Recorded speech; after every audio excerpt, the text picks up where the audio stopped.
제2장 12월 28일 정신세계에서 일어난 일. 물질 세계의 육체적 의식, 즉 기억은 전술한 바와 같이 수술 전날 2005년 12월 27일 오후 8시 넘어 10시경 어느 시점, 즉 아내와 딸이 아직 1층 거실에 있던 시점에서 끊어져 있습니다. 그 다음에 물질 세계에서 육체적인 의식을 되살린 것은 24시간 후, 즉 수술이 끝나고 얼마 지나지 않은 시점이었습니다. 그렇다면 그동안 나는 어디서 무엇을 하고 있었을까요? 모든 의미에서 그 24시간의 의식이 전혀 없기에 전혀 아무것도 기억하지 못하는 것일까요? 그렇지 않습니다. 사실 나에게는 그동안의 기억이 생생하게 남아 있습니다. 지금도 눈앞에 선명하게 그릴 수 있는 기억입니다. 단 그 기억은 물질 세계에서의 육체적 의식으로서의 기억은 아닙니다. 정신적 세계에서의 의식, 즉 영혼으로서의 기억입니다. 지금까지 이 책의 제1장에서는 일반적으로 통상 사용되는 물질 세계에서의 육체적 기억이라는 의미로 기억이라는 말을 쓰고 28일의 기억은 아무것도 남아있지 않다라고 말했습니다. 하지만 일반적이지는 않지만 영적인 표현으로 사용하는 정신세계에서의 의식, 즉 영혼으로서의 기억이라는 의미로 기억이라는 말을 쓴다면 일변하여 나에게는 구체적이고도 선명한 기억이 확실히 남아있는 것입니다. 이 장에서는 나에게 남아있는 영혼으로서의 기억에 대한 모든 것을 일종의 다큐멘터리식, 즉 사실 그대로 소개하겠습니다. 여러분도 마음을 열고 순수하게 있는 그대로의 영혼이 되어 읽어주시면 고맙겠습니다. 분명 여러분의 눈앞에 마치 자신이 체험하고 있는 것과 같은 환상이 선명하게 전개될 것입니다. 제1절 육신을 떠나다. 문득 정신을 차리니 나는 내 육신을 내려다보고 있었습니다. 내가 어떻게 육체에서 빠져나왔는지는 기억에 없습니다. 정직한 증언입니다. 소위 말하는 임사체언의 증언에서는 머리에서부터 슬그머니 빠져나왔다는 표현이 많지만 나에게는 빠져나왔을 때 기억은 전혀 없습니다. 구체적으로 묘사할 수 없는 것이 유감스럽습니다. 물론 다른 사람의 사례로 꾸밀 수도 있겠지만 이 책은 소설이 아니라 사실 보고이므로 여기에서는 정직하게 없는 것은 없다라고 말씀드리겠습니다. 그래서 문자 그대로 문득 정신을 차리니 빠져나왔습니다라고 말하고 있습니다. 하지만 이미 나는 인간의 정체는 육체에 연결되어 있는 의식체, 즉 속된 말로 영혼이라는 것을 과거 여러 체험을 통해 알고 있었으므로 별로 개의치 않고 담담하게 그 사실을 받아들입니다. 이상하게도 그때 나에게는 왜라는 의문이 전혀 떠오르지 않았습니다. 이 세상의 상식으로 생각한다면 왜 나의 영혼이 육체에서 빠져나왔을까? 라는 의문이 떠오를 것 같은데 그때 나는 오히려 좋아, 이곳으로 예정대로 순조롭게 육신을 떠날 수 있구나. 자, 그러면 출발이다. 라고 표현할 수밖에 없을 정도로 이상한 만족감에 젖어 있었습니다. 제2절 물질 세계를 날아다니다. 모든 존재와의 연결. 당시 아직 나는 물질 세계에서의 시간과 공간의 감각으로 자기라는 존재를 파악하고 있었습니다. 그래서 우선 가장 가까이에 있을 아내와 딸이 있는 곳으로 가보자고 생각했습니다. 그랬더니 그 순간에 나는 내 집의 1층 거실에 존재하고 있었습니다. 이것은 간다라거나 이동한다고 하는 시간과 공간의 감각을 수반하는 것이 아니었으며 이른바 순간 이동이라는 감각과도 다른 것이었습니다. 이른바 순간 이동이라는 것은 전 순간에는 A 지점에 있다가 그 다음 순간에 B 지점에 있다는 현상을 의미하고 있으며 역시 시간과 공간의 감각을 남긴 표현이 됩니다. 그러나 내가 경험한 현상에는 순간이나 이동이라는 감각조차 전혀 없었습니다. 그것은 시간과 공간의 개념을 수반할 수밖에 없는 물질 세계의 언어로는 결코 표현할 수 없는 현상이었습니다. 그러나 물이라는 것을 인정하고 문필가의 말석을 차지하는 사람으로서 어떻게든 언어로 표현하고자 노력한다면 다음과 같이 표현할 수 있습니다. 내 영혼은 동시에 모든 존재와 연결되어 있었습니다. 즉, 나는 내 방의 침대에 누워있는 자신의 육체 위에 떠 있었으며 동시에 아내와 딸을 의식하고 1층의 거실에도 존재하고 있었습니다. 비록 얼마 되지 않은 짧은 시간일지라도 또 얼마 되지 않은 거리일지라도 결코 시간을 들여 이동했다는 감각은 아니었습니다. 나는 육체에서 떠남으로써 시간과 공간의 개념에서 이미 해방되어 있었던 것입니다. 나는 내가 지구의 그리고 우주의 모든 존재와 연결되어 있으며 전혀 시간을 들이지 않고 어디에나 의식을 향하게 할 수 있다는 것을 알게 되었습니다. 그렇습니다.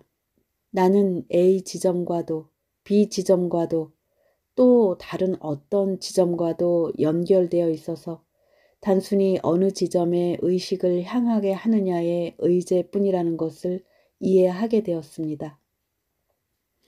여기서 말하는 존재라는 것은 장소, 인간 이외의 생명, 형태를 가리지 않는 여러 가지 의식, 그리고 생명 이외의 온갖 존재를 지칭하는 것이며 말하자면 우주에 존재하는 모든 것을 표현하고자 합니다.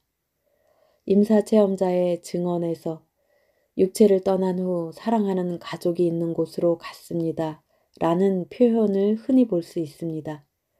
이것은 어디까지나 이 물질 세계의 시간과 공간의 개념을 써서 설명하고자 하는 것일 뿐 정확한 표현은 아닙니다.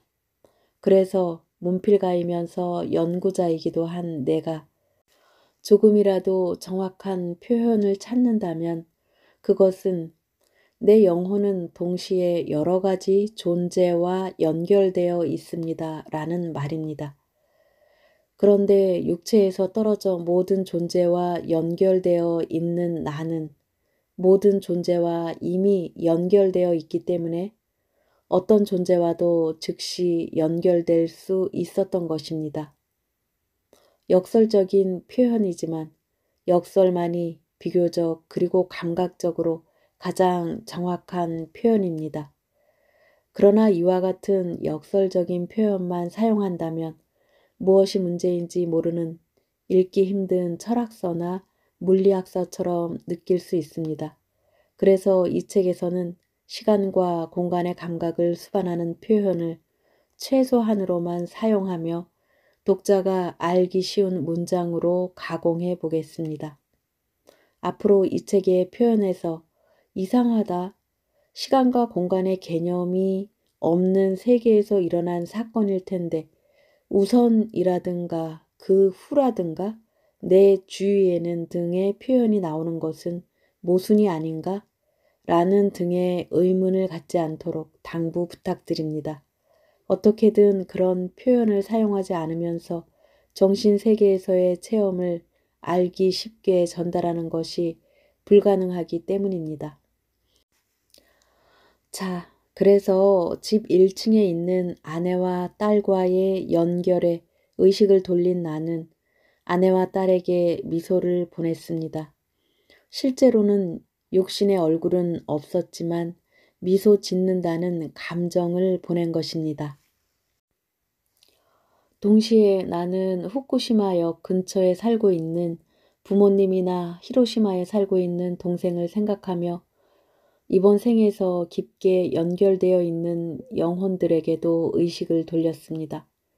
이 영혼들은 각각의 장소에서 제각기 일상생활을 하고 있었습니다.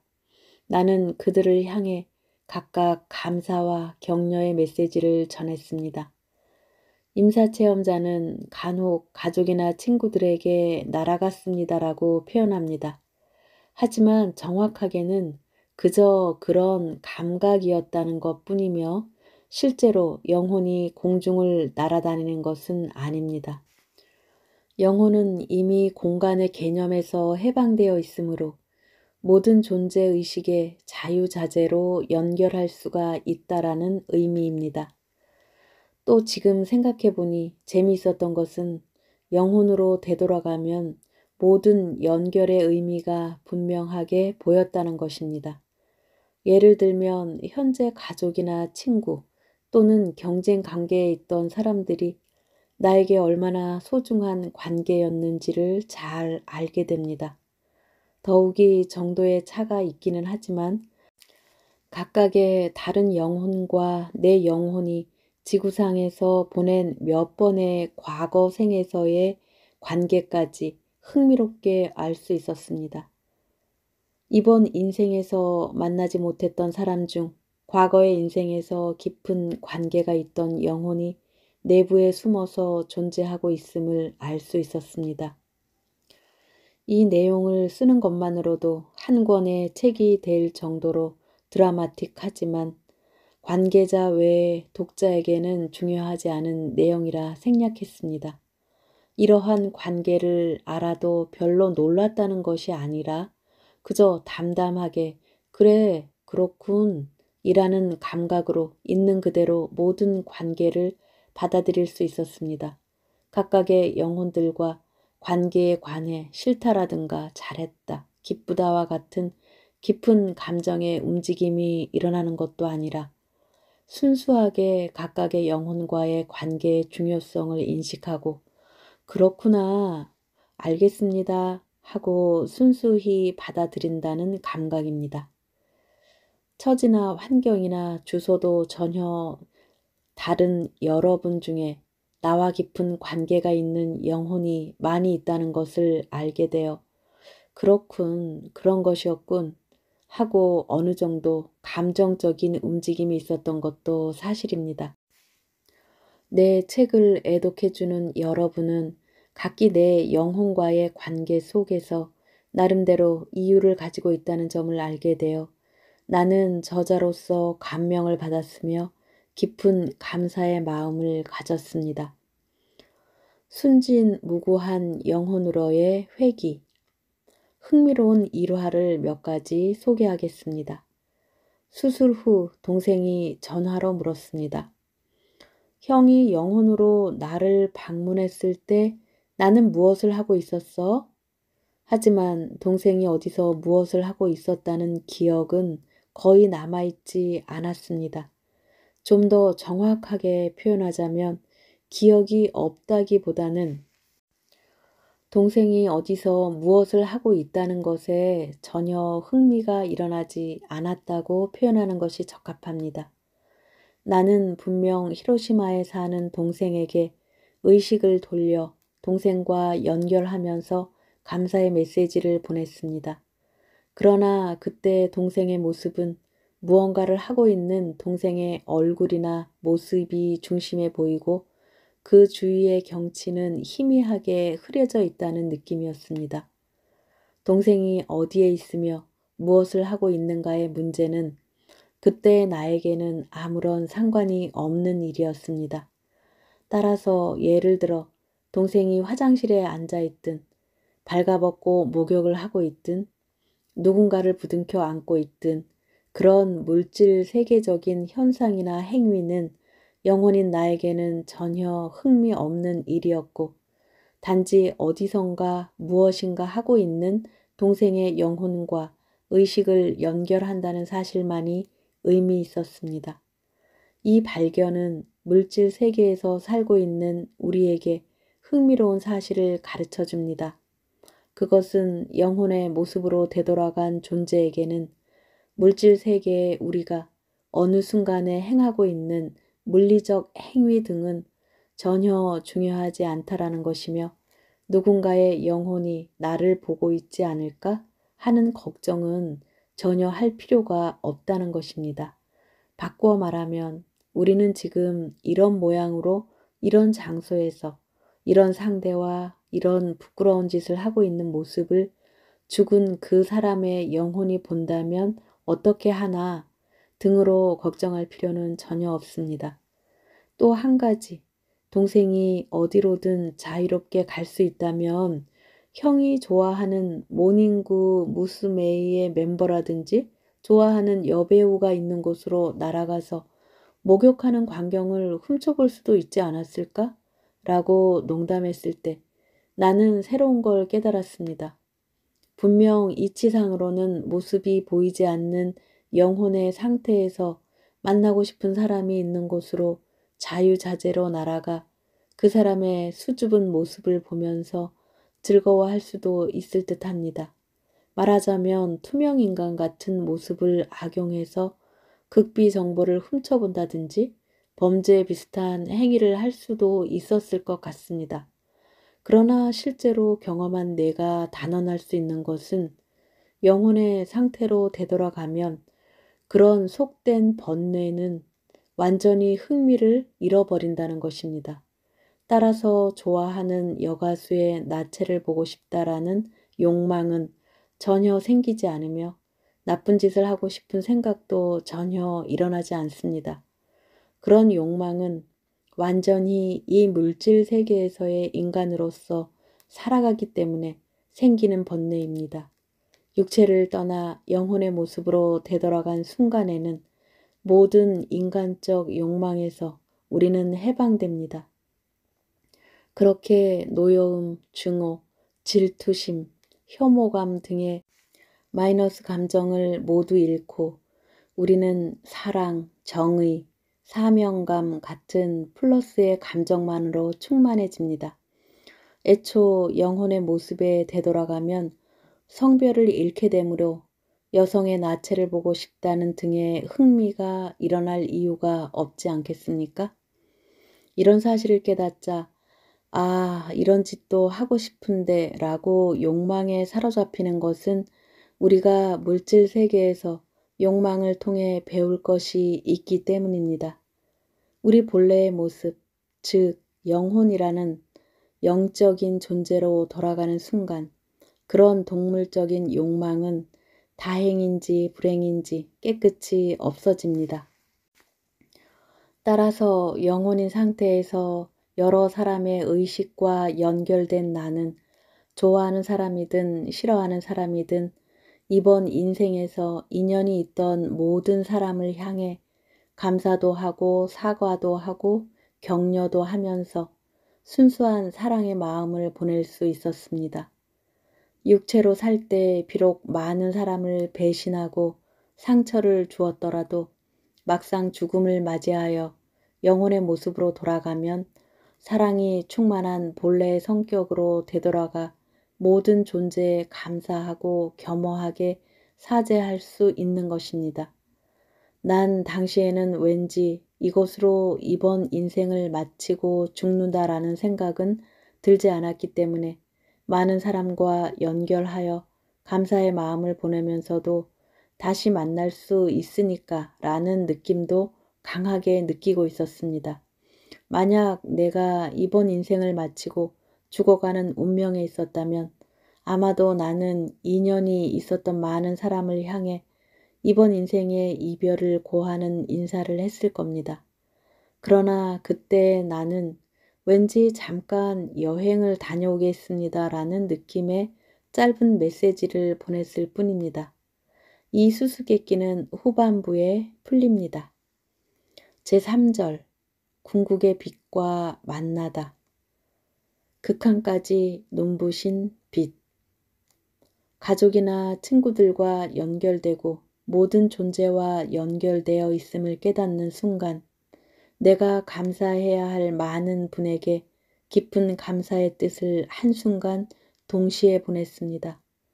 물론 그 중에는 내 책을 읽어준 분들도 포함되어 있었습니다. 이때 깨달은 것 중에 중요한 것이 있습니다.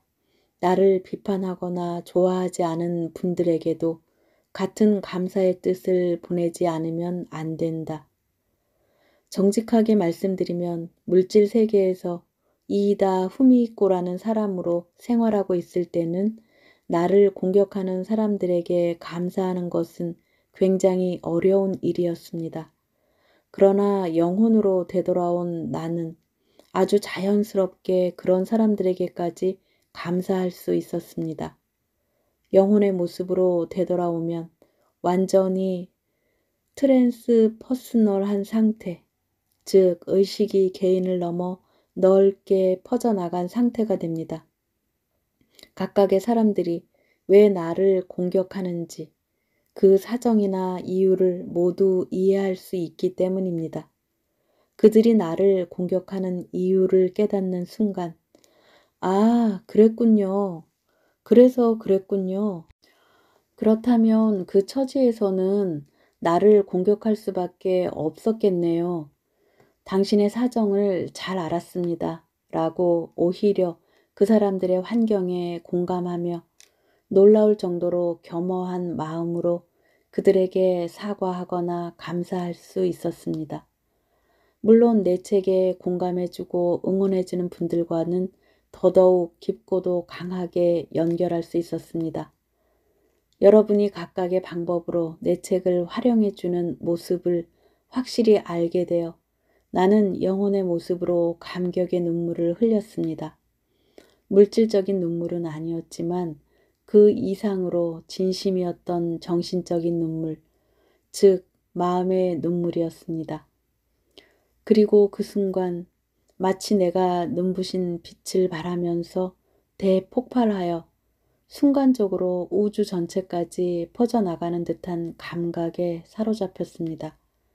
그리고 동시에 전혀 다른 차원, 즉 영혼 세계로 연결되는 것을 깨달았습니다. 알기 쉽게 물질적인 언어로 표현한다면 다음 순간 나는 내 스스로가 빛이 되어 점점 눈부시게 빛나는 것을 느꼈으며 정신을 차려보니 이 물질 세계와는 전혀 다른 어딘지 다른 세계로 이동하고 있었습니다. 거기는 부드럽고 온화한 빛이 가득한 굉장히 편안한 세계였습니다. 아마도 불교도인 분은 불교적인 이미지로 또 기독교인 분은 기독교적인 이미지로 지금 막 끝내고 온 인생에서 경험했던 가장 좋은 환상을 느낄 수 있을 것입니다. 그러나 나는 어느 특정한 종교의 신자가 아니라 종교적인 이미지에 대해서도 잘 모르므로 구체적인 비전은 특별히 떠오르지 않았습니다. 건물도 없고 꽃밭도 보이지 않았으며 시냇물이 흐르고 있는 것도 아니며 부처님이나 예수님이 마중 나온 것도 아니었습니다. 구체적인 비전은 떠오르지 않았지만 나에게는 그곳이 굉장히 좋은 곳이며 종교에서 말하는 극락이나 천국과 같은 세계라는 것을 아주 자연스럽게 이해할 수 있었습니다. 그저 그곳에 있는 것만으로도 영혼으로서의 내 에너지가 충만한 듯한 기분이 들었기 때문입니다. 그곳을 간단하게 표현하자면 영혼의 에너지로 충만한 세계라고밖에 표현할 수 없습니다. 물질적인 표현을 빌린다면 그곳에 떠 있는 것만으로도 점점 원기가 왕성해지고 배가 부르고 목마름이 치유되고 행복한 기분으로 충만한 그런 감각의 세계였습니다. 물론 이미 육체를 가지고 있지 않으므로 배가 고프다거나 목이 마르지는 않겠지만 말이죠. 내가 어느 정도 거기에 떠 있었는가에 대해서는 표현할 길이 없습니다. 직선으로 나아가는 시간이라는 감각을 잃었기 때문입니다. 거기에 떠 있었다라는 표현도 사실은 적절하지 않습니다. 상하 좌우, 즉 공간이라는 감각도 잃었기 때문입니다. 다만 여러분에게 이미지를 전달할 수 있도록 거기에 떠 있었다. 문득 정신을 차리고 보니 내 앞에와 같은 물질적인 표현을 사용하고 있을 뿐입니다. 세 가지 자기 평가.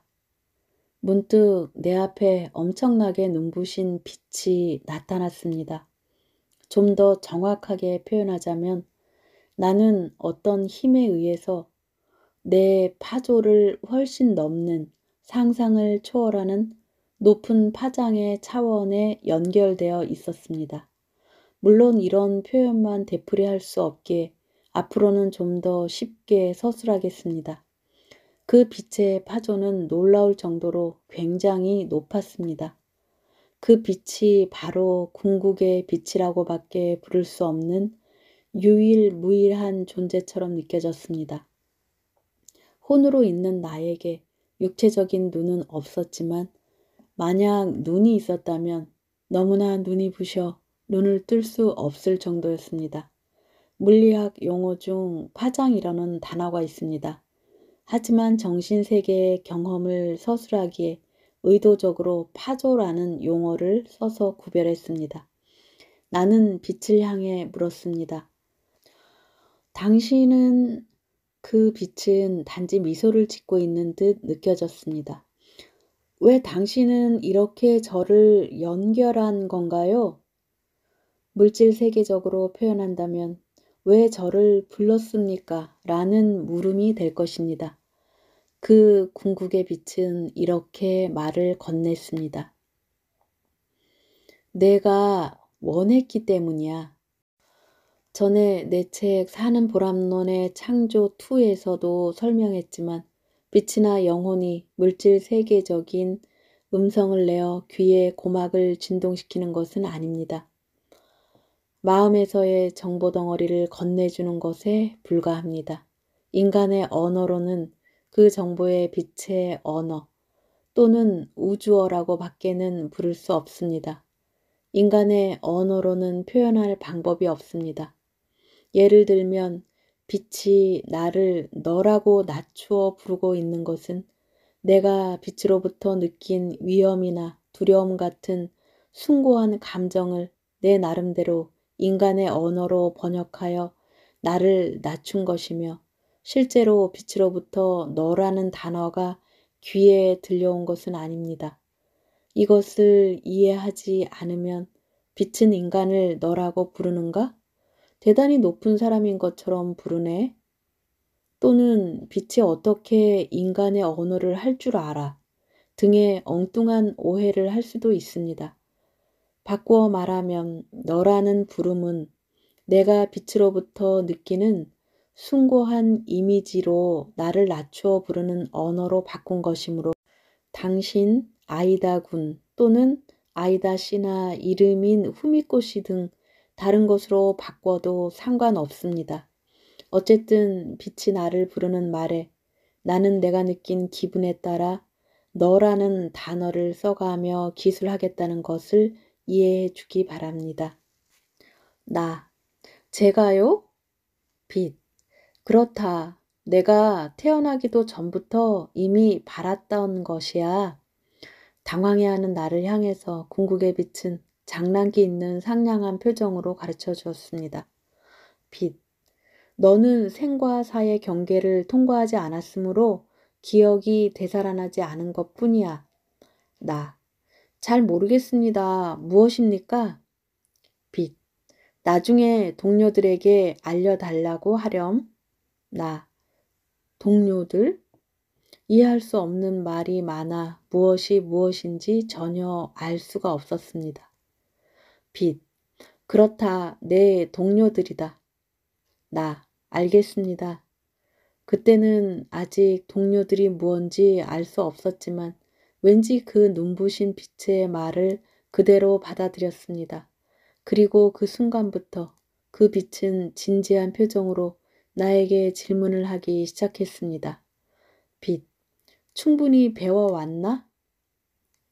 그 질문에 대해 나는 놀라울 정도로 겸손한 자세로 이렇게 답을 하고 있었습니다. 아니요, 아직 불충분합니다. 죄송합니다. 빛, 사과할 건 없어. 그것으로 좋아. 그렇다면 충분히 사랑은 했는가? 아니요, 그것도 아직 불충분합니다. 죄송합니다. 빛, 사과할 건 없어. 꼭 사과하고 싶으면 살아서 만나온 여러 영혼에게 사과해. 예, 빛. 너에 대해서 또 한 가지 물어볼 것이 있다. 충분히 사명을 다 하고 왔는가? 아니라고 말씀드려야 할지, 충분한지 어쩔지는 잘 모르겠습니다. 다만 제 나름대로는 제 임무를 다하려고 노력했습니다. 빛. 그것으로 됐다. 중요한 것은 내가 후회 없을 정도로 노력했느냐 하는 것이니까. 예, 감사합니다. 빛. 나에게 감사할 것은 없어. 예의를 차리고 싶으면 스스로를 자랑스럽게 생각해. 예, 알겠습니다. 그런데 그렇게 그 말대로 내가 나를 자랑스럽게 생각하는 순간 빛으로서의 나의 빛남이 한층 더 증가했습니다. 지금 생각해 보면 눈앞에 거울이 있는 것도 아닌데 자기 빛남을 객관적으로 볼 수 있었다는 것도 이상합니다. 성공의 의미. 순식간에 기분이 좋아졌고 내킨 김에 다음 질문을 재촉했습니다. 다른 질문은 없으신죠? 그랬더니 궁극의 빛은 미소를 지으며 대답했습니다. 빛, 없어. 예? 그것뿐입니까? 질문은 단지 그 3가지 뿐입니까? 빛, 그것이 전부다. 다시 말하자면 충분히 배웠는가? 충분히 사랑했는가? 충분히 사명을 다했는가? 단지 이 3가지 뿐인가요? 빛, 그렇다. 인생을 끝마친 후 받게 되는 질문은 정말 그게 전부인가요? 빛, 그 3가지 질문에 모든 것이 포함되어 있기 때문이다. 모든 것이? 빛, 그 외에 또 무엇을 물어보고 싶은가? 예를 들면 인간 사회에서 얼마만큼 성공했는가 하는 것도 어느 정도는 가치가 있지 않겠습니까? 빛, 인간 사회에서의 성공에는 가치가 없어. 정말 그런가요? 너무 극단적이지 않나요? 빛, 괜찮아. 하지만 모든 것에는 가치가 있다고, 가치가 없는 건 없다고 믿으며 살았는데, 빛, 인간 사회에서는 가치가 있을지 모르지만 여기에서는 인간 사회에서의 성공이 문제되지 않아. 물론 인간 사회에서의 지위나 명예나 돈이나 재산이 여기서 큰 평가와 연결된다고 생각하지는 않습니다. 다만 인간 사회에서의 성공을 목표로 힘쓴 그 노력마저도 아무런 가치가 없다는 말씀이십니까? 빛, 없다. 하지만 모든 노력에는 제각기 그 가치가 있는 거 아닙니까? 빛, 가치가 있는 것은 단지 배우고자 하는 노력, 사랑하고자 하는 노력, 사명을 다하기 위한 노력, 이 3가지 노력뿐이다. 그 외에는 사람의 본래 목적은 아니야.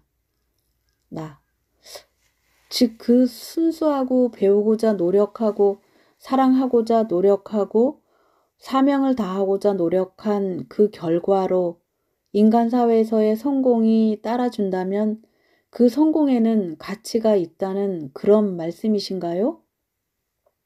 성공 그 자체를 목적으로 한 노력에는 아무런 가치가 없다는 말씀이시군요. 빛. 그런 이치의 문제가 아니야. 여기 돌아오는 순간 사회에서 이룬 성공은 모두 사라진다는 거지. 나. 비록 배우고자 노력하고 사랑하고자 노력하고 사명을 다하고자 노력한 결과로서의 성공이라고 할지라도 이쪽 세계에서는 전혀 평가의 대상으로 받아들여지지 않는다는 겁니까? 빛. 이쪽 세계에서 문제가 되는 것은 배우고자 했는가, 사랑하고자 노력했는가, 사명을 다하고자 노력했는가, 단지 그것뿐이야. 나. 그 말씀은 인간 사회에서 성공해도 안 해도 인생을 끝마친 뒤의 평가는 마찬가지란 말씀이군요. 빛. 물론 꼭 그렇지는 않아. 배우고 사랑하고 사명을 다하고자 노력했다면 그 결과로서 사회적으로 성공했는가 못했는가에 관계없이 그것은 바람직한 인생이다. 그러나 비록 인간 사회에서 성공했다고 하더라도 배우고 사랑하고 사명을 다하려고 노력한 것이 아니라면 그것은 바람직하지 못한 인생인 거지. 따라서 인간 사회에서의 성공 그 자체는 모든 의미에서 이쪽 세계에서는 평가 대상이 되지 않는다. 이쪽 세계에서 문제가 되는 것은 충분히 배웠는가, 충분히 사랑했는가, 충분히 사명을 다했는가, 단지 이것뿐이다. 나. 그렇다면 그러한 평가 시스템을 알게 되면 인간은 사회적 성공을 목표로 노력할 마음이 없어지고 열심히 일할 의욕을 잃게 됩니다. 빛. 사회적 성공을 목표로 노력할 필요는 없어. 일하는 목적 또한 배우고 사랑하고 사명을 다하기 위한 것이니까. 나. 그렇다면 인간은 무엇을 목표로 노력해야 합니까? 빛. 배우고 사랑하고 사명을 다하는 것이지. 빛. 인생을 끝마치고 여기에 돌아올 때는 누구나 완벽하게 겸허해지기 때문이다. 나. 인간으로서 살고 있을 때는 주관적이더라도 죽은 뒤에는 모두 같은 기준에서 자기 평가를 하게 된다는 말씀이십니까? 빛. 조금 전에 너도 그랬지. 겸허하게 자기를 평가했지. 나. 정말로 나의 배움이나 사랑이 충분했다고 자각한 순간 마치 목이 졸리는 듯한 고통을 느꼈습니다. 내가 이렇게까지 겸허해질 수 있을까? 놀랄 정도로 더구나 극히 자연스럽게 있는 그대로의 상태에서. 빛. 그렇다. 어느 영혼이든 마찬가지로 냉정하게 자신을 평가할 수 있단다. 왜냐하면 모두 우주의 자녀니까. 우주의 자녀. 나는 그 말에 민감하게 반응했습니다. 나, 우주의 자녀라고요? 빛. 내가 영혼이라고 부르고 있는 것은 너희 모두가 우주, 즉 절대자, 하나님, 부처님 등 우주라고 부르는 것이 나은 것이야. 나. 그렇다는 것은 즉 우리 영혼은 우주에 의해서 창조되었다고요? 따라서 원래는 같은 유전자를 가지고 있었다고요? 예를 들면 우리는 우주라는 육신을 구성하는 세포 하나하나라고요? 빛. 그 말을 굳이 부정하지는 않지만 물질 세계의 언어로 표현하는 것은 불가능하다. 나. 불가능하면 곤란해요. 저는 인간의 언어로 정확하게 표현하고 싶습니다. 빛. 너는 너무 이치만 캐는구나. 이치로 이해할 수 있는 것은 아니란다. 나. 하지만 저는 인간 사회에서 학자라는 직업을 가지고 있어서 아무래도 논리적으로 이해하고 싶습니다. 직업병이라고나 할까요? 빛. 이치로 이해할 수 있는 건 한계가 있단다.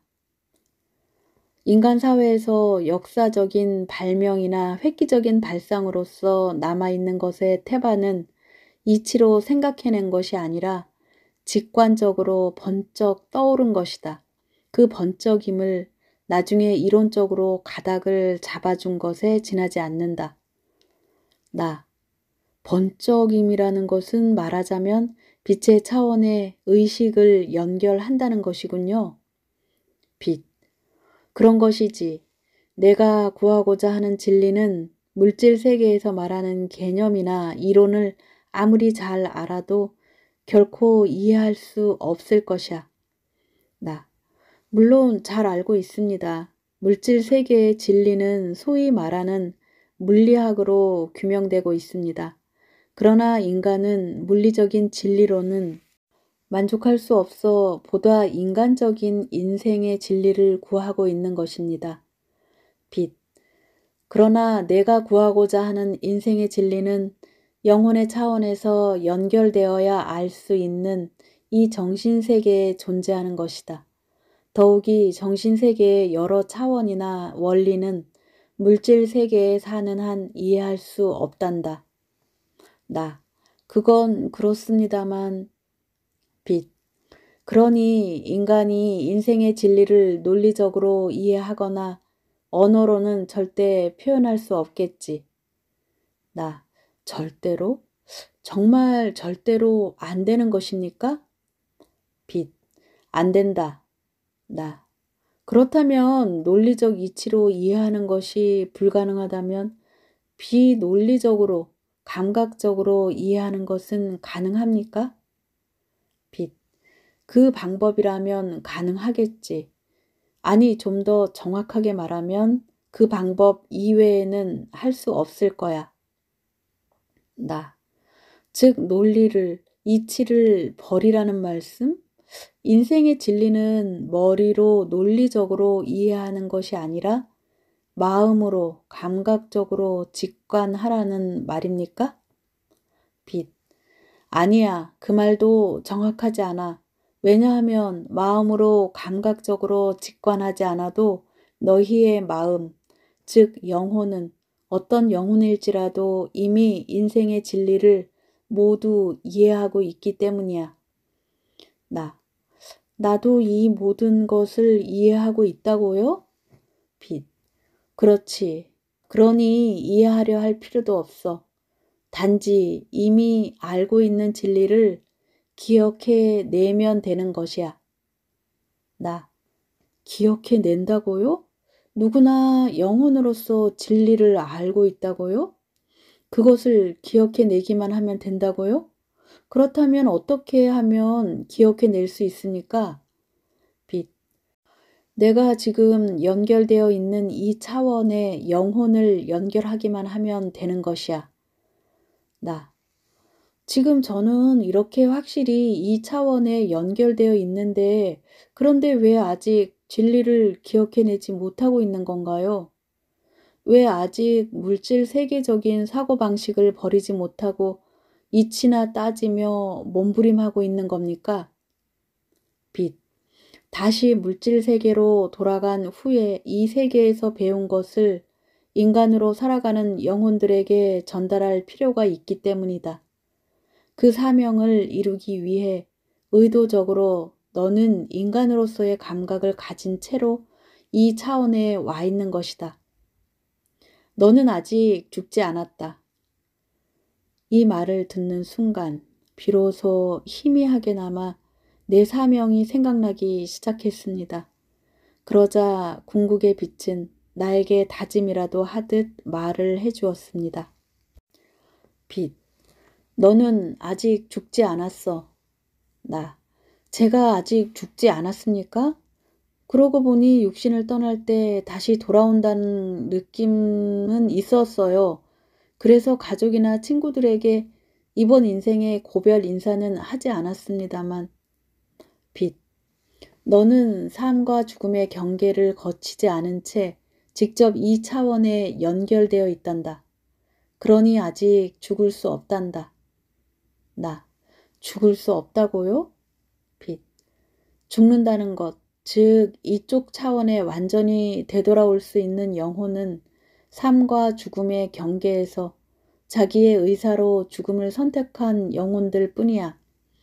거기서 삶을 선택한 영혼은 원래의 육체로 되돌아간단다.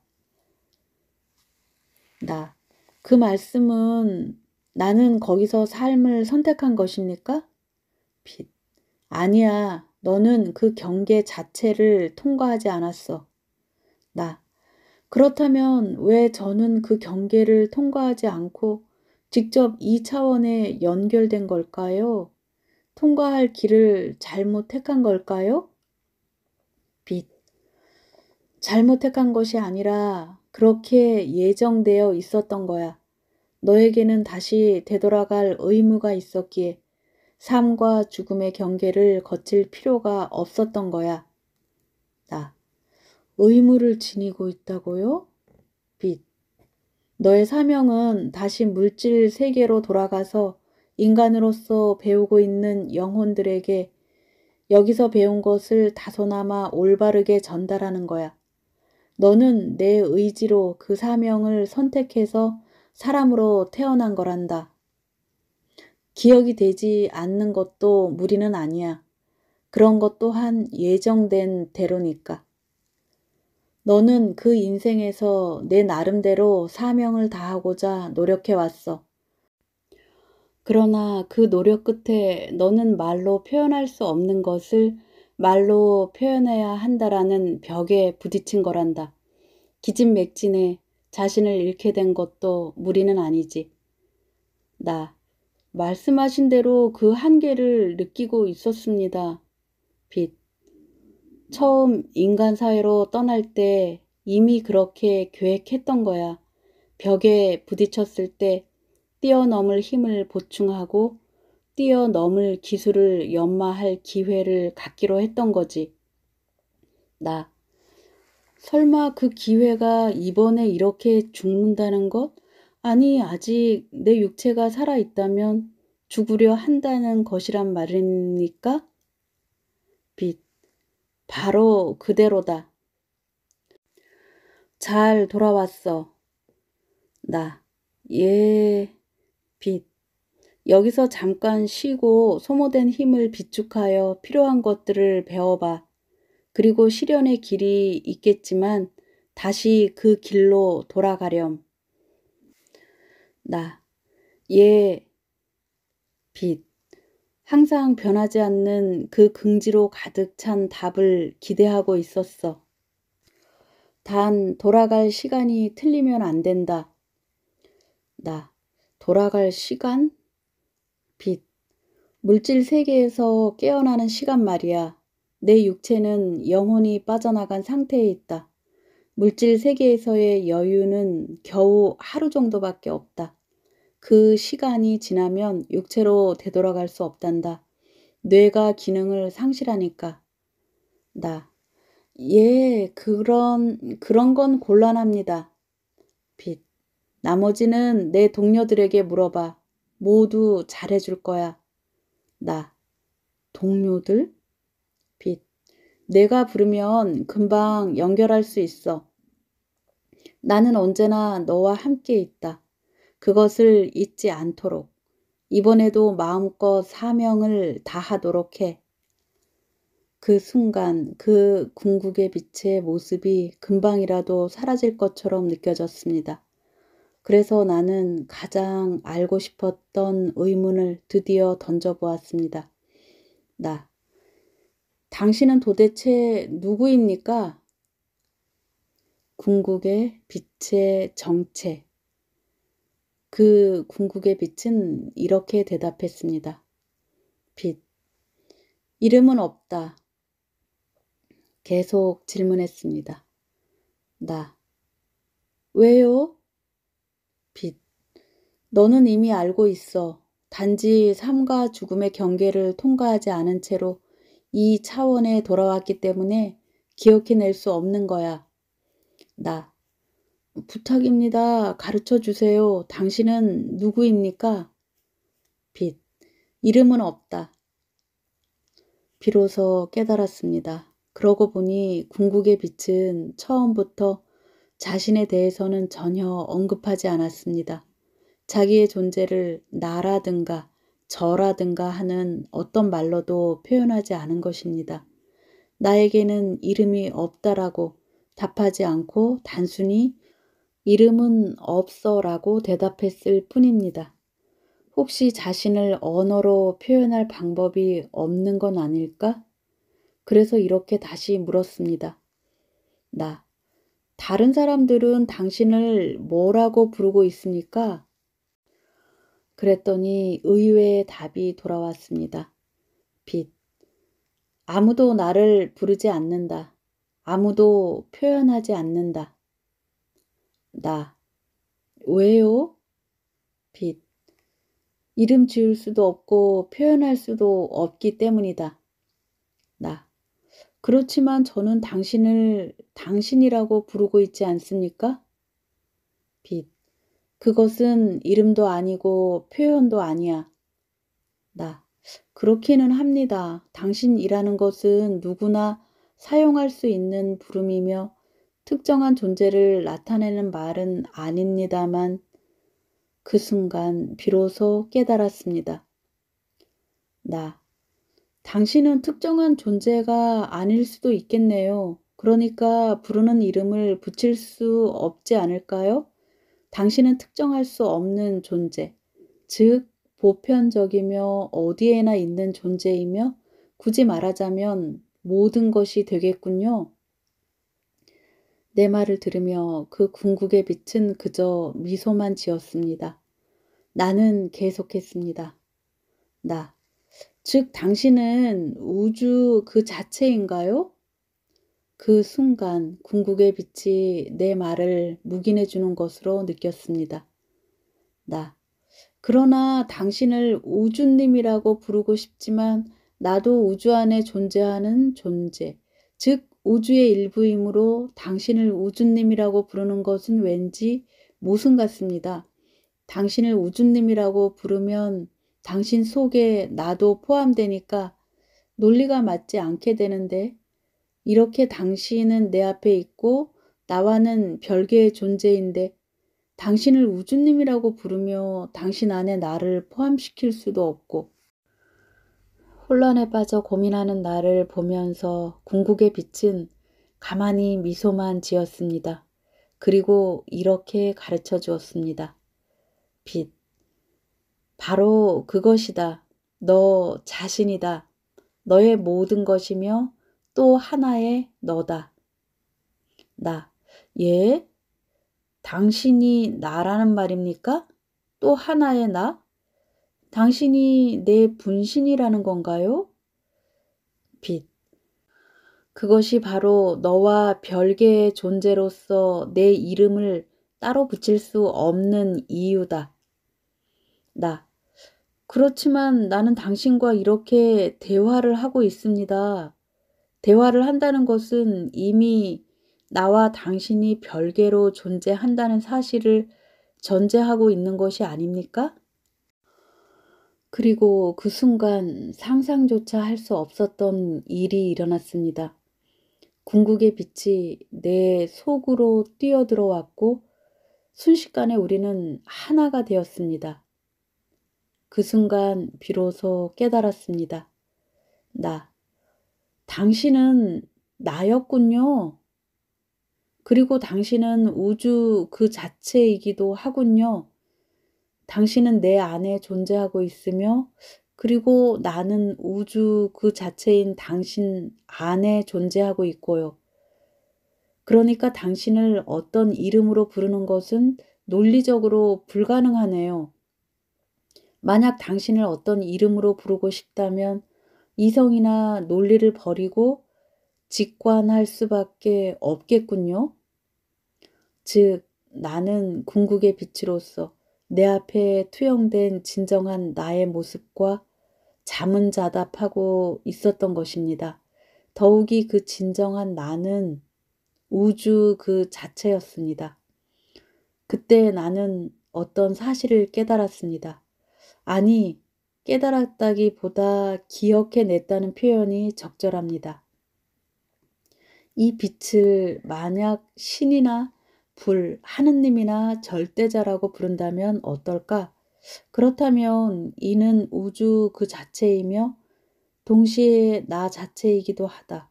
다시 말하면 신은 나 안에 존재하고 있으며 동시에 나는 우주 그 자체이기도 한 신 안에 존재하고 있고 또한 우주는 나 안에 존재한다. 그렇다.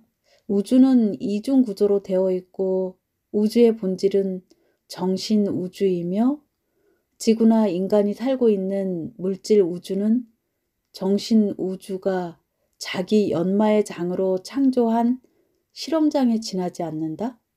그렇다면 모순이 해결된다? 즉, 정신 우주와 신과 나는 모두 같은 것을 지칭하고 있는 것이다. 인간이 신이라는 말이나 개념을 사용할 때 그것은 자기 마음 깊은 곳에 존재하는 진정한 나를 의미하는 것이다. 그 진정한 나는 우주의 본질이고 정체인 우주 정신과 연결된 것이며 그 목적은 정신 우주의 존재 이유인 사랑으로서 자기 자신의 성장인 것이다. 여기서 말하는 나는 우주에 존재하는 무수한 영혼의 대표격입니다. 그러니 이 구조를 인간으로서 살아가는 모든 영혼에게도 동일하게 적용할 수 있는 것입니다. 즉, 인간은 모두 영혼으로서 신, 정신 우주의 일부이며 우리 인간이 신과 대화할 때는 실은 마음속 깊이 존재하는 진정한 나, 정신 우주와 대화하고 있는 것입니다. 우리는 영혼의 모습으로 영적인 세계로 되돌아왔을 때 궁극의 빛의 상태로 나타나는 진정한 나와 만나 이와 같이 자기 평가하면서 우주의 진리를 기억해내는 것입니다. 단 이렇게 내 경험은 어디까지나 개인의 경험에 지나지 않으며 인간으로 살아가는 모든 분이 나와 같은 경험을 하게 될 것인가는 알 수 없습니다. 단지 내 경험을 최대한 과학적이고도 이성적으로 소개하는 것이 전부입니다. 그러나 적어도 지금 이 책을 읽고 계시는 분들, 특히 이 책의 내용에 공감해주는 분들은 언젠가 육체를 떠난 후에 같은 경험을 하게 될 가능성이 상당히 높습니다. 우주의 구조를 알게 되었기 때문입니다. 제4절 빛의 동료들과 대화하다. 죽으려 하는 이유. 궁극의 빛이 내 영혼과 일체화되자마자 순식간에 주위의 광경이 변했습니다. 나는 빛나는 여러 개의 빛에 둘러싸여 있었습니다. 이 반짝이는 빛들은 궁극의 빛에 비하면 눈부심의 정도, 즉 빛으로서의 파조가 낮기는 하지만 그래도 보통의 일반적인 영혼과는 비교가 되지 않을 정도로 밝게 빛나고 있었습니다. 그 반짝이는 빛들과 궁극의 빛의 차이를 구체적으로 표현하면 단순한 눈부심의 차이라기보다는 아름다움의 차이가 아닐까 합니다. 궁극의 빛은 단순히 궁극까지 눈부시다라고 느낄 뿐만 아니라 마치 고급 진주의 표면과 같이 온화한 아름다움으로 충만해 있었습니다. 반짝이는 빛은 일반 영혼들에 비하면 몇천 배, 몇만 배로 빛났으며 빛으로서의 눈부심은 더할 나위 없었지만 아름다움이라는 점에서는 궁극의 빛에 한참 미치지 못하는 것 같았습니다. 그러나 그것은 반짝이는 영혼들이 궁극의 빛에 비해 떨어진다는 의미가 아니라 오히려 궁극의 빛만이 독특하게 고상한 아름다움을 갖춘 유일무이한 존재인 것을 나타내고 있다고 느꼈습니다. 당신들은 그러자 반짝이는 빛들이 일제히 메시지를 보내왔습니다. 여기서 말하는 일제히라는 것은 복수의 빛들이 동시에 커뮤니케이션을 해주는 것인데 마치 여러 사람이 같은 말을 하는 것처럼 느껴졌다는 의미입니다. 빛. 당신들의 동료, 같은 동료입니다.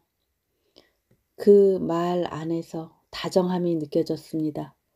궁극의 빛의 메시지에서는 다정함뿐만 아니라 마치 아버지 같은 위엄이나 엄격함이 느껴졌지만 반짝이는 빛들은 마치 어머니 같은 온화함으로 나를 감싸주었습니다. 물론 영혼에 성별이 없는 것처럼 빛에게도 성별은 없습니다. 하지만 궁극의 빛과 반짝이는 빛들에게서는 받은 인상은 달랐습니다.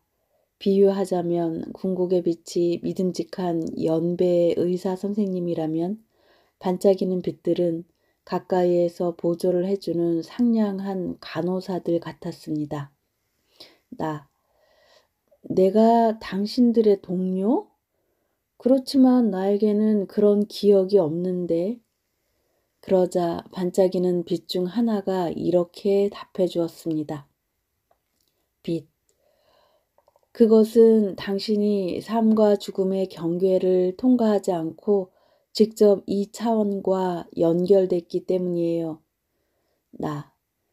그 경계를 통과하느냐 안 하느냐와 내 기억과는 어떤 관계가 있습니까? 빛. 당신이 알아듣기 쉽게 물질 세계에서 사용하는 시간과 공간의 개념으로 알려드리겠습니다. 영혼이 육체를 떠나는 그 순간은 물질 세계와 정신 세계의 경계에 있는 차원의 벽, 즉 삶과 죽음의 경계에 도달합니다. 이 경계 앞에서 살아온 인생을 자기 평가하면서 이대로 죽음을 택해서 정신 세계로 돌아갈 것인지 아니면 다시 육체로 돌아가 물질 세계에서의 배움을 계속해 갈 것인지를 자기 의지로 선택하게 됩니다. 그래요? 인생의 자기평가는 이쪽 차원에 돌아와서 앞서 내가 경험한 것처럼 궁극의 빛과 함께 행하는 것이 아닌가요? 빛. 당신이 경험한 자기평가는 삶과 죽음의 경계에서 행하는 자기평가와는 다른 것입니다. 그렇다면 두 부류의 자기평가가 있다는 건가요? 빛. 그렇습니다. 삶과 죽음의 경계에서 행하는 것은 1차적인 평가입니다. 나아갈 것인지 되돌아갈 것인지의 선택, 즉 이대로 죽어서 인생을 마칠 것인지 아니면 살아 돌아가서 다시 배울 것인지를 선택하는 것입니다.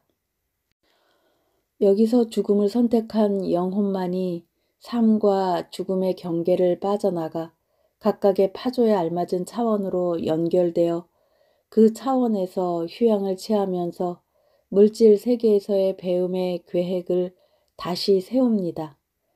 이때 우주 구조의 기억을 되살리고 시간과 공간에서 해방됨으로써 정신 세계에서의 존재로 완전히 돌아올 수 있습니다. 그렇다면 내가 행한 것은 본래 완전히 죽은 영혼이 해야 할 두 번째 자기평가, 즉 진짜 자기평가였다는 거네요. 빛. 둘 다 진짜니까 두 번째만 진짜라고 할 수는 없습니다. 그렇지만 두 평가의 질이나 목적은 완전히 다릅니다. 두 번째 평가의 목적은 무엇입니까? 빛. 보다 엄하고도 본질적이며 순수한 평가입니다. 삶과 죽음의 경계에서 하는 1차 평가는 인간 사회의 여러 조건을 고려하여 어느 정도는 자기 변호를 할 수 있습니다. 하지만 2차 평가는 빛의 차원에서 하는 것이기 때문에 자기 변호가 허용되지 않습니다. 그렇다면 왜 나는 이번에 그 첫 번째 평가, 즉 삶과 죽음의 경계를 통과하지 않은 건가요? 빛. 통과할 필요가 없었던 것이죠. 당신이 인간으로 태어나기 전에 당신 스스로 계획해 두었던 것입니다. 나. 예? 내가 그런 계획을 했었다고요? 빛.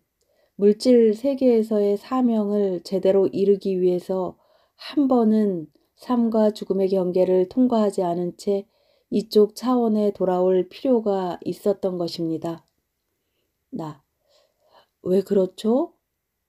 삶과 죽음의 경계를 통과하지 않은 채로 돌아오면 사명을 효과적으로 이룰 수 있는 건가요? 빛.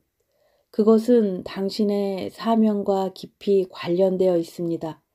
당신은 우리의 동료로서 우리의 사명을 잘 알고 있겠죠? 그 사명만큼은 물질 세계에 가서도 결코 잊지 않았을 겁니다.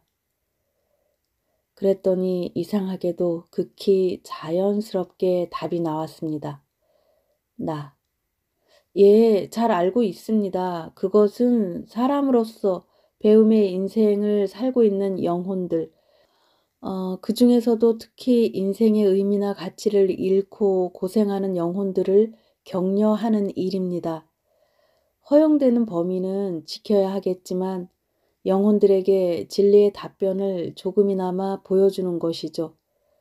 그래서 나는 이 차원에 돌아와서 설득하는 힘과 제시하는 힘이라는 두 가지 능력을 연마하고 인간 사회에 다시 태어나는 일을 되풀이하고 있습니다.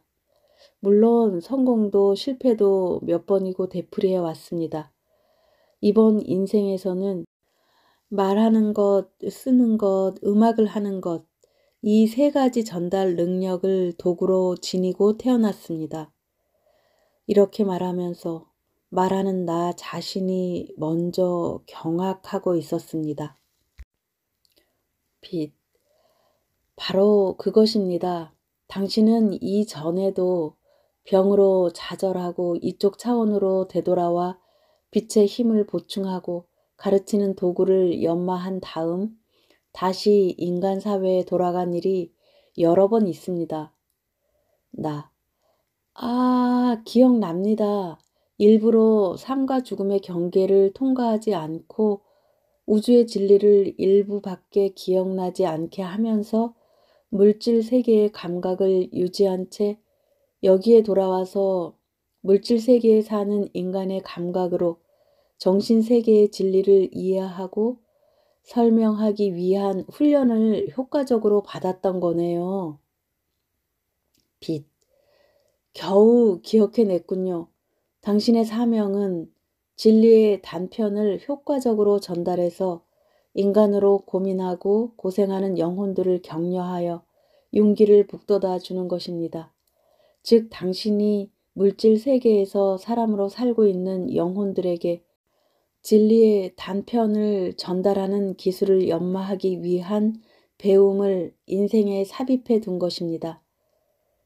그것이 당신의 사명을 이루는데 크게 도움이 되기 때문입니다. 나. 그래서 지금 나는 되살아날 것을 전제로 한 죽음을 맛보고 있는 것이군요. 빛. 그렇습니다. 단 당신의 육체가 생명을 유지할 수 있는 시간은 물질 세계의 시간으로 꼭 하루, 불과 24시간 정도밖에 없습니다. 아무쪼록 돌아가는 시각을 지키도록 하십시오. 나. 그 돌아가는 시각이라는 것은 앞서 궁극의 빛도 말했습니다. 하지만 도대체 어떤 것을 말하는 것인가요? 빛. 그것은 나중에 기억해 내십시오. 그 전에 모처럼 물질 세계의 감각을 유지한 채 이 차원에 돌아왔으니까 그 상태로 있는 동안에 무엇이든 물어보세요. 나. 무엇이든? 빛. 바로 그것이 당신이 돌아온 목적이기 때문입니다. 우리가 답을 할 테니 그 답을 물질 세계의 감각을 활용하면서 이해하고 적절한 말로 번역해서 그 말을 필요로 하는 사람들에게 전해주세요. 그러기 위해 당신은 일부러 물질 세계의 감각을 유지한 채 여기에 돌아온 겁니다. 인생의 목적. 사는 보람론에는 아무리 표현하려 해도 표현할 수 없었던 것들이 많았습니다. 하나씩 물어보기 시작했습니다. 나. 인생이란 무엇입니까? 즉, 사람으로서 인생을 산다는 것은 어떤 것입니까? 그랬더니 어느 방향에선가 다른 반짝이는 빛이 답해 주었습니다. 그때 반짝이는 빛들에게는 희미하게나마 색깔과 같은 것이 있다는 걸 느꼈습니다. 그때까지 대화하고 있던 빛은 무투명색에 가까운 빛이었습니다. 하지만 지금 대답해주는 빛은 희미한 황색의 빛이었습니다. 빛. 물질 세 개의 것을 예로 들자면 산에 오르는 것과 같다고 하겠습니다. 그 말을 듣는 순간 무심코 신뢰의 말을 했습니다. 아직 완전히 죽지 않아 인간적인 마음이 남아 있었던 것 같습니다. 나. 그것은 인간 사회에서도 이미 오랜 옛날부터 전해오던 말로 전혀 새로운 설명이 아닙니다. 하지만 희미한 황색의 빛은 화를 내거나 나를 나무라지 않았습니다. 방긋이 미소를 짓는 이미지 그대로 더욱 공손하게 답해 주었습니다. 빛. 인간 사회에서 말하는 태고 쪽부터 우리는 언제나 같은 예를 사용해서 같은 메시지를 전해주고 있습니다. 따라서 당신이 바라는 새로운 가르침 같은 것은 아무것도 없습니다. 우리는 태고 쪽부터 물질 세계 어디나 존재하는 것을 비유로 사용하면서 알기 쉽게 메시지를 전달해 왔습니다. 산이라면 태고 쪽부터 많은 인간이 이해할 수 있었습니다. 나. 그렇습니다. 빛. 인간에게 새롭다고 느끼는 가르침이 있다면 그것은 모든 인간이 뇌와 논리로 생각해낸 것, 즉 인간의 말로 표현하자면 철학이나 사상입니다. 그와 관련해 우리가 이 빛의 차원에서 내보내온 메시지는 태고적부터 아무것도 변한 것이 없습니다. 이 차원에는 물질 세계와 같은 시간의 관념은 없으니까 옛날이나 지금이 없고 오래된 것이나 새로운 것도 없습니다. 나. 그렇겠군요. 신뢰했습니다. 빛. 사과할 필요는 전혀 없습니다. 지금 당신은 훈련을 받고 있으니까요. 나. 예. 빛. 우리가 이 빛의 차원에서 내보내고 있는 메시지는 물질 세계에서 말하는 태고 쪽부터 앞으로의 먼 미래까지 어느 시대나 구석구석까지 전달됩니다. 빛의 차원에서의 메시지는 새로운 것이라곤 아무것도 없습니다. 따라서 당신이 만약 인생의 진리를 탐구한다면 그 회답은 오랜 옛적부터 설법되어 온 가르침 속에 존재할 것입니다. 즉 여러 가지 가르침마다 서로 다른 점에 주의를 기울이지 말고 여러 가지 가르침을 초월해서 공통되는 기본 원리에 주목하십시오. 그것이야말로 빛의 차원에서 본 순수한 진리의 단편입니다. 나. 그렇다면 아득한 옛적부터 설법되어 온 가르침처럼 사람은 오로지 세상을 위해서 남을 위해서 살아야 합니까? 빛. 아니요, 그렇지 않습니다. 가르침은 종종 오해되고 있습니다. 인간적인 해석이 가해지기 때문입니다. 사람은 절대로 세상이나 타인을 위해서 살아서는 안 됩니다. 나. 예? 그렇다면 누구를 위해서? 빛. 산에 오르는 건 다른 누구를 위해서가 아닙니다. 자기 자신을 위해서 오르는 것입니다. 나. 자기를 위해서? 빛. 사람마다 오르는 산은 다릅니다. 높은 산도 있는가 하면 낮은 산도 있습니다. 평탄한 산이 있는가 하면 험한 산도 있습니다. 아름다운 꽃으로 덮인 산이 있는가 하면 밀림으로 무성한 산도 있을 겁니다. 바위나 낭떠러지도 있고 때로는 절벽을 기어 올라갈 필요도 있습니다. 냇가나 폭포도 있고 때로는 나무 열매나 과실의 혜택을 맛볼 수도 있습니다. 나. 예, 그렇습니다. 빛. 이처럼 어떤 산에 어떤 방법으로 오르는가는 모두 각 영혼의 자유입니다. 멀리 둘러서 산정을 오르는 방법도 있고 일직선으로 바로 뛰어 올라가는 방법도 좋습니다. 천천히 한가롭게 쉬면서 오르는 방법도 있고 한눈 한번 팔지 않고 계속 달리는 것도 좋겠죠. 어떤 산을 어떤 방법으로 오르더라도 오르고 난 후 얻은 가치는 동일합니다. 어떤 산일지라도 각 영혼이 스스로 선택한 산입니다. 어떤 산이든 자신에게 가장 적합한 산임을 잊어서는 안 됩니다. 나. 그렇군요. 빛. 어떤 산이든 자신이 올라가야 할 산, 즉 살아가야 할 인생의 잘못이란 없습니다. 다른 사람이 오르는 산에 한눈을 팔지 말고 자기가 올라야 할 산을 자기 나름의 방법으로 오르면 되는 것입니다. 나. 그것은 분명히 옛적부터 전해 내려오는 표현이기는 합니다만 빛. 그렇습니다. 바로 그것입니다. 당신과 같이 오랫동안 사용되어 온 묵은 표현의 한계를 느낀 사람들이 새로운 것을 구하여 자기 나름의 표현을 짜낸다든지 시대나 지역의 다른 전달 방법을 고안하며 사람들을 인도해 왔습니다. 그러나 그러한 방법의 밑바닥에 흐르는 가르침은 모두 태고적부터 빛의 차원에서 보내온 메시지라는 사실에는 변함이 없습니다. 모든 가르침의 근원은 단 하나입니다. 나. 신뢰했습니다. 분명. 어떤 새로운 가르침도 이 등산의 예를 응용할 겁니다. 그러나 세상을 위해서, 남을 위해서 힘쓴다라는 것은 자기 이외의 사람들을 사랑한다는 말이지 않습니까? 이것이야말로 인생의 목적이 아니겠습니까? 빛. 그런 생각이 바로 편견에 사로잡힌 물질 세계적인 사고방식이라고 할 수 있습니다. 나. 자기 이외의 사람들을 사랑하면서 세상을 위해서, 남을 위해서 산다는 것이 인생의 목적이 아닙니까? 빛. 산은 자기를 위해서 오르는 것입니다. 세상을 위해서, 남을 위해서 산다는 것은 올바른 등산 방법은 무엇인가를 논할 때나 해야 할 답에 불과합니다. 산에 오르는 목적은 무엇인가를 묻는 말에 대한 답은 절대 아닙니다.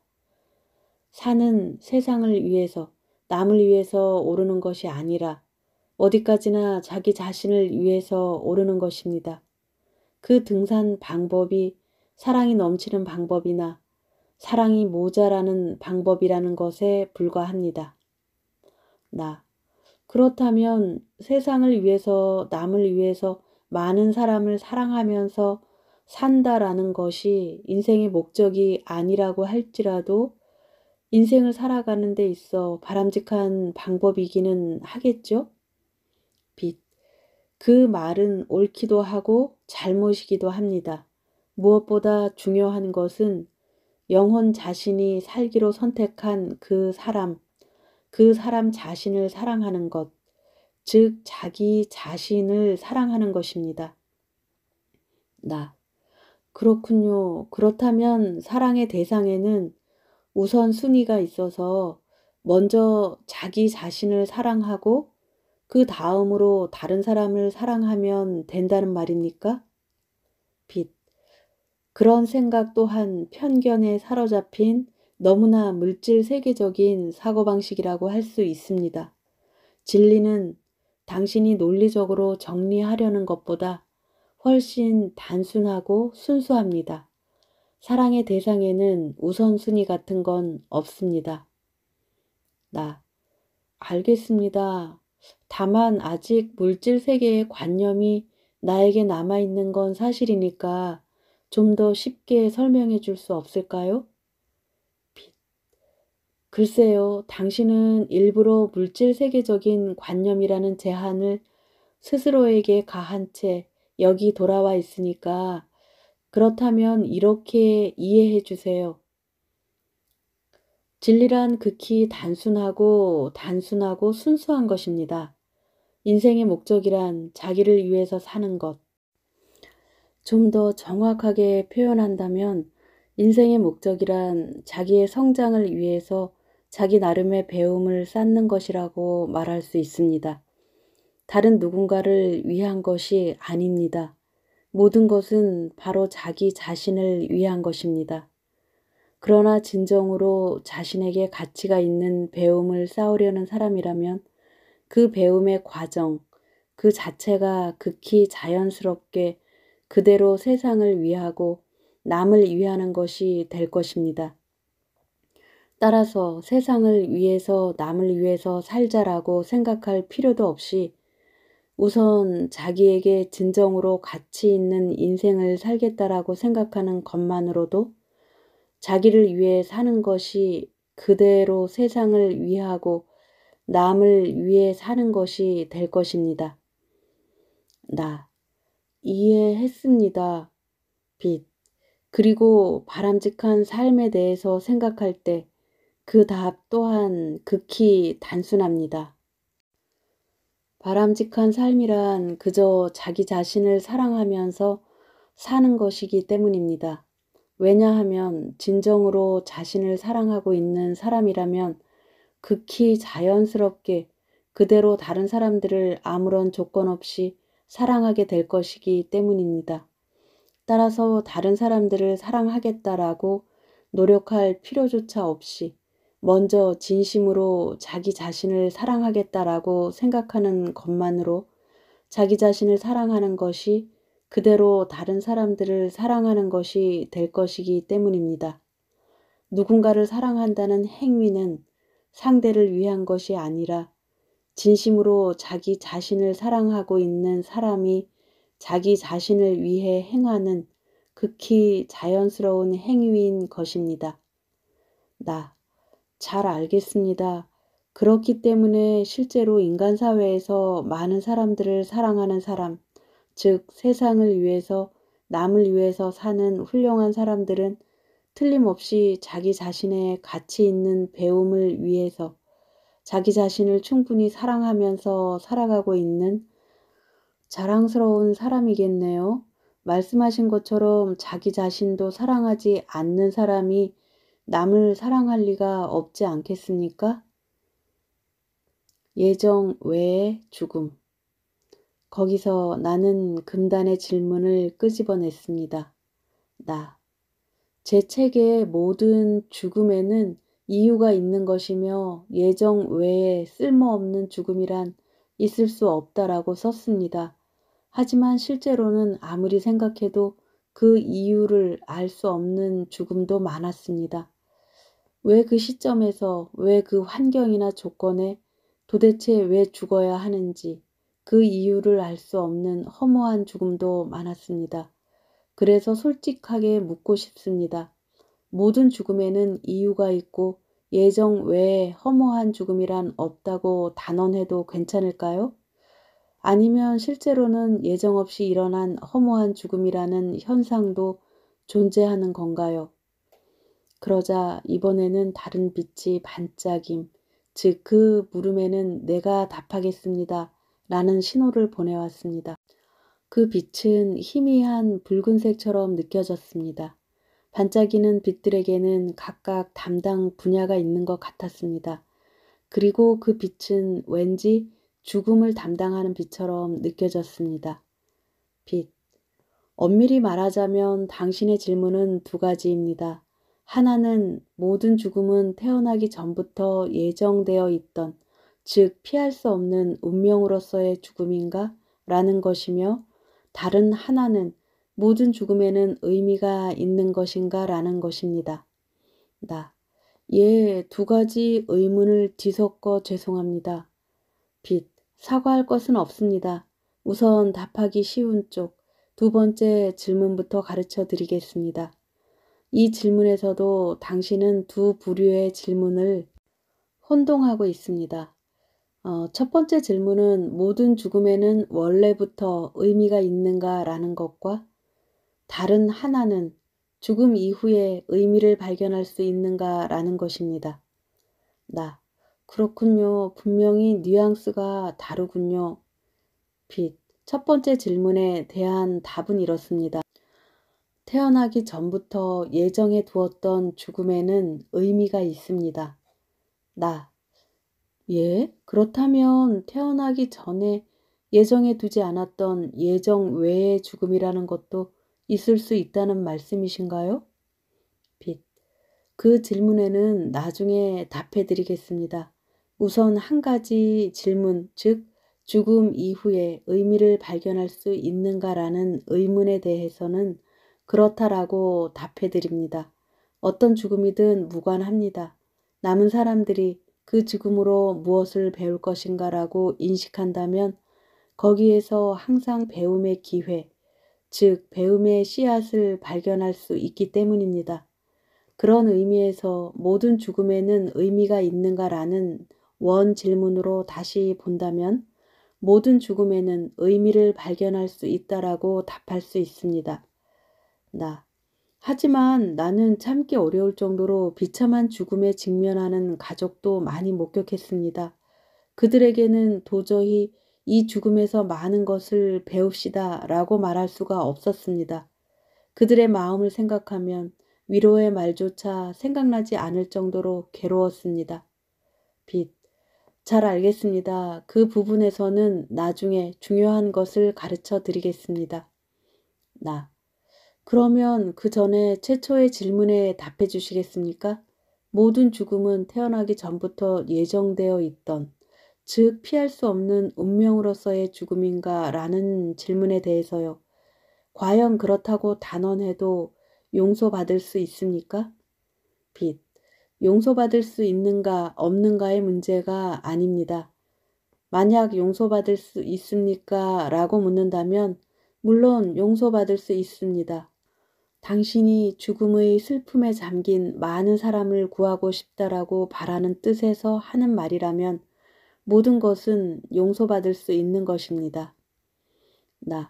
그러나 나는 진실을 알고 싶습니다. 빛.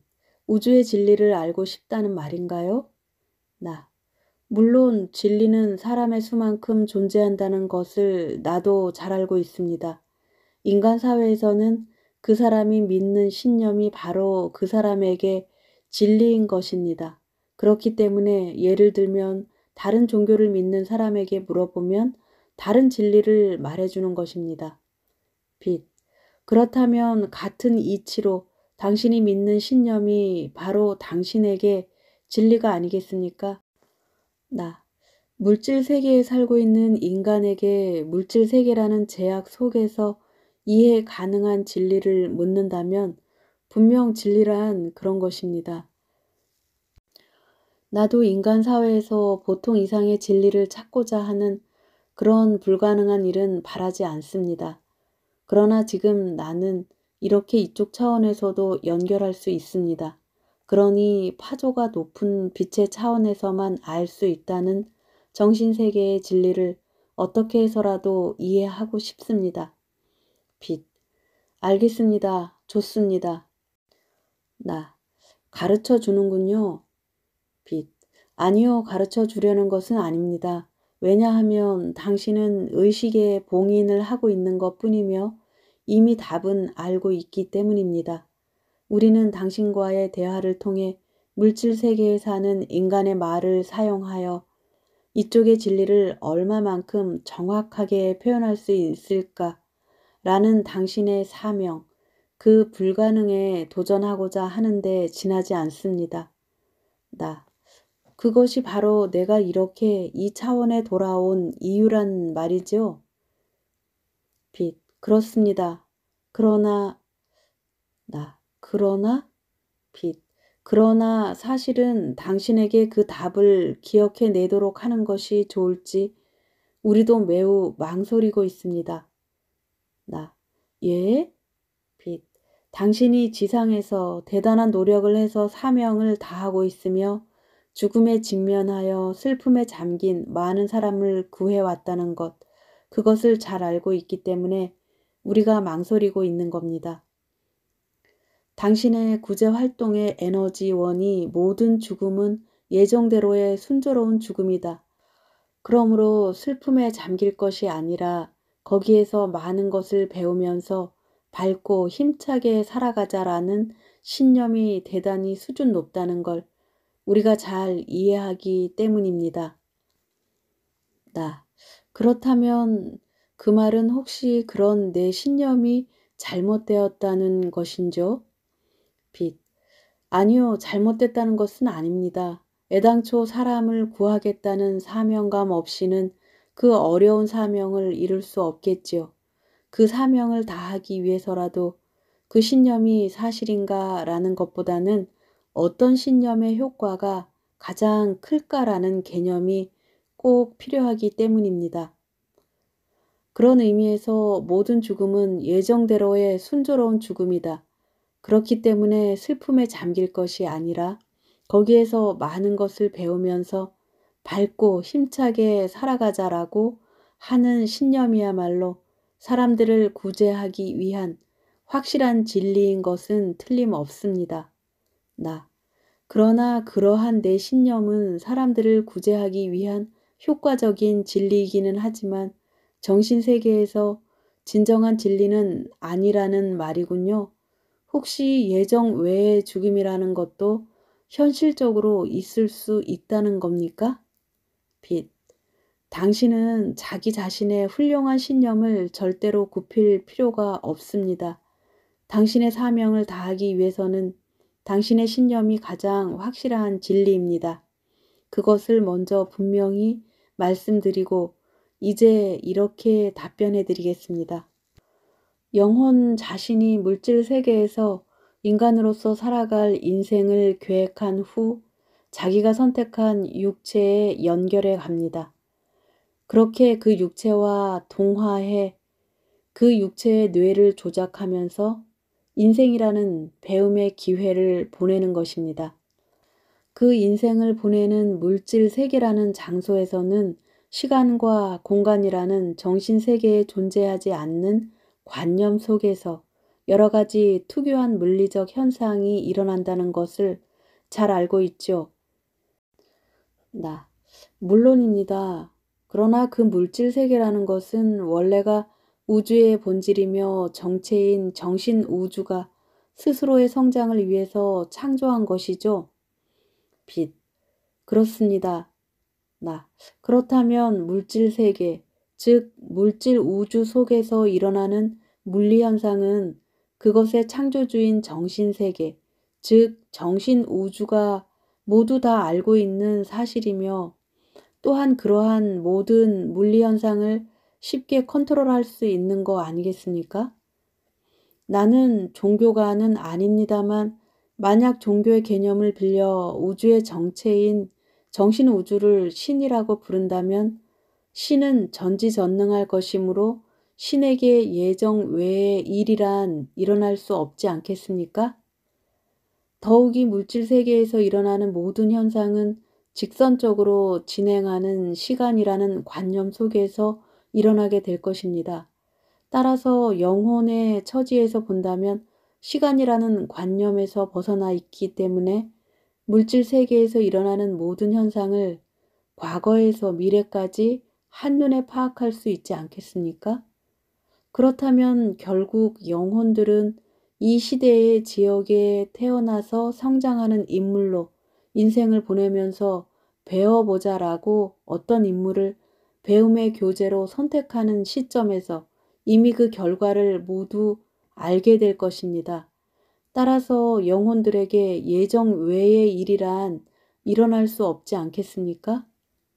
빛. 그런 생각이 당신 신념의 밑바닥 바탕이라는 것은 잘 알고 있습니다.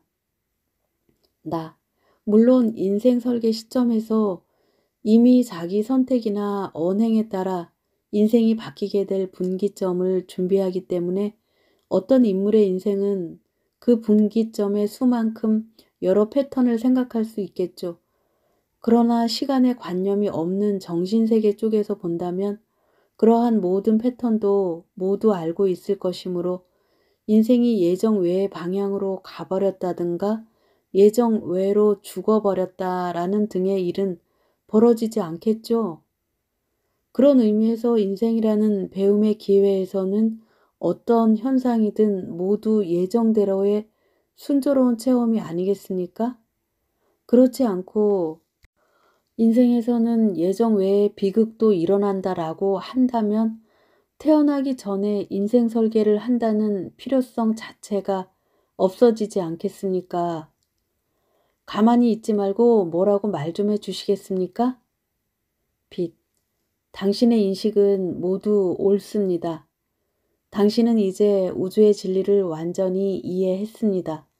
정신세계와 물질세계의 구조를 물질세계의 개념으로 표현하고자 한다면 그와 같은 설명이 한계입니다.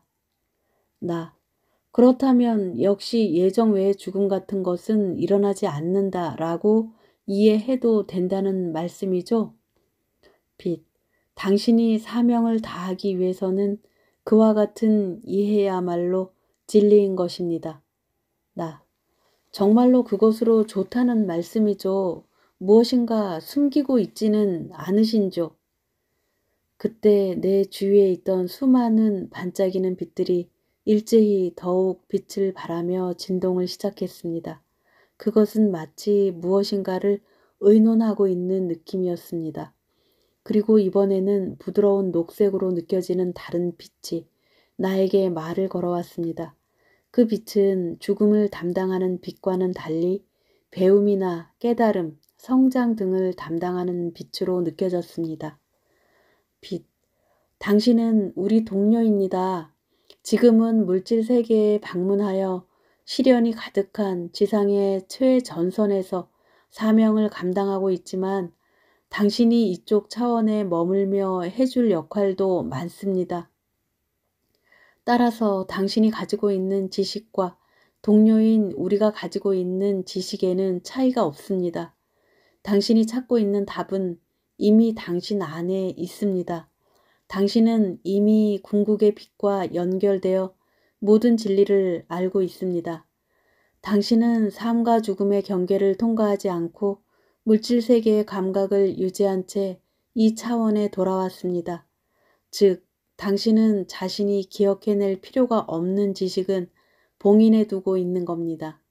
예정 외의 죽음은 있을 수 없다라는 당신의 신념을 흔들 정보가 지금은 필요 없기 때문에 당신 스스로 그 지식을 봉인해서 기억해낼 수 없게 한 것입니다. 비록 그렇다 하더라도 왜 기억해낼 필요가 없는 것입니까? 빛.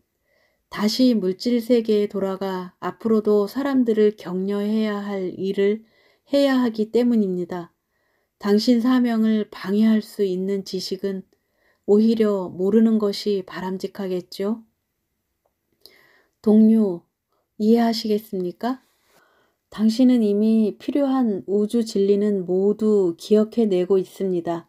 그 이상의 진리는 기억해낼 필요가 없습니다. 최종적인 진리. 그런데 그 순간, 그 이상의 진리라는 표현을 듣는 순간 내 안의 깊은 곳에 봉인해 두었던 알 필요가 없는 지식의 단편이 무심코 떠오르고 말았습니다. 그 순간 나를 둘러싸고 있던 빛들이 그 진동수를 변화했습니다. 아마도 내가 기억해낸 것을 알고 그 지식을 어떻게든 다시 내 안에 깊숙이 봉인하고자 하는 것 같았습니다. 순간 눈물이 날 정도로 깊은 감사가 나왔습니다. 이 빛들은 나를 동료라고 칭할 정도로 이렇게까지 나를 사랑하는구나. 그 순간 맹세했습니다. 어떠한 어려움도 피하지 않고 사명을 다하는 일에 도전하겠다고 나는 빛의 동료들에게 약속했습니다. 괜찮습니다. 이미 봉인이 풀려 모두를 기억해내고 말았습니다. 그러나 나는 보다 더 강하고 크게 빛나겠습니다. 인간 사회로 돌아가면 지금 이상으로 열심히 사명을 감당하겠습니다. 빛들은 모두 격렬하게 진동하며 나를 격려해 주었습니다. 나도 매듭을 지을 겸 기억해낸 진리를 나 자신에게 확실하게 전달했습니다. 나, 정신 우주의 진리, 그 위에 그것을 넘어서는 또 다른 진리가 있습니다. 정신 우주의 진리라는 것은 우주의 본질이며 정체인 정신 우주가 스스로에게 시련을 가하고 스스로를 성장시키기 위해서 창조한 여러 가지 구조적인 장치를 말합니다. 그 장치의 하나로서 시간과 공간의 개념을 구비한 물질 우주를 창조하여 거기에 정신 우주의 구성 요소이며 세포인 영혼들을 보내 여러 가지 물리적 체험으로 배우게 하여 정신 우주 전체의 성장 기준인 사랑의 레벨을 높이고자 힘써왔습니다. 그리고 정신 우주란 사랑 그 자체이며 거기에서는 완전한 조화가 유지되고 있습니다. 따라서 당연히 그 찬조물인 물질 세계에서 일어나는 여러 사항도 정신 우주에서 볼 때 모든 것이 환하게 내다보이게 되어 있으며 모든 물리적 현상을 조절할 수 있고 어떠한 현상도 정신 우주에서 본다면 모두 예정대로 순조로운 일입니다. 그것이 정신 우주의 진리란 말이죠. 빛들은 가만히 바라보고만 있었습니다. 그러나 그 위로 또 다른 진리가 있었습니다. 그것은 정신 우주가 자신을 제대로 성장시키기 위해 스스로 장치한 총정리적인 교묘한 진리, 말하자면 최종적인 진리가 있었습니다. 그 최종적인 진리는 자기 스스로가 예정한 순조로운 배움을 강제적이면서도 자동적으로 교란시키는 장치를 일부러 스스로의 내부에 심어 놓은 것입니다. 극한의 배움을 위해 예정 외의 혼란 상태를 스스로에게 강요했다는 것입니다. 그 순간 빛들은 일제히 이전보다 훨씬 심하게 진동하기 시작했습니다. 나에게 이는 무언의 긍정이었습니다. 나는 계속 말했습니다. 즉 태어나기 전에 계획해둔 인생이 예정대로 순조롭게 전개되어 예정대로 희노애락을 통해 배운다라는 것만으로는 그 배움의 범위가 한정되기 때문입니다.